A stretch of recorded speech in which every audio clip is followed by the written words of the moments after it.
High excuse me দাদা, actually তোমরা কি কাপেল?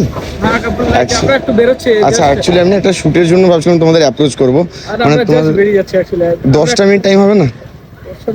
আমার যদি তোমরা 10 মিনিট জলদি করো। হ্যাঁ 10টা মিনিটের মধ্যে টাইম। নামটাও জানা হয়, নামটা বলো না। আমার নাম আহমেদ। আচ্ছা, নাইস টু মিট ইউ। তোমার? শাহিনী। ওকে, তো তোমাদের সম্পর্কে নিয়ে যদি কিছু বলো, মানে ফ্রেন্ডশিপ থেকে। এখন এই জাস্ট আমরা শুট করতে পেরেছি। আচ্ছা আচ্ছা, মানে তোমার কাপেল নয় তোমরা?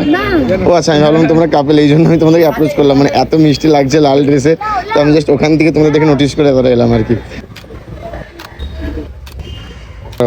আমার কিন্তু সিরিয়াসলি খুব সুন্দর লেগেছে, মানে মোমেন্ট গুলো। দেবে না কিন্তু, বলে রাখছি। তোমার খারাপ ছবি দেবো পাক্কা। বাই।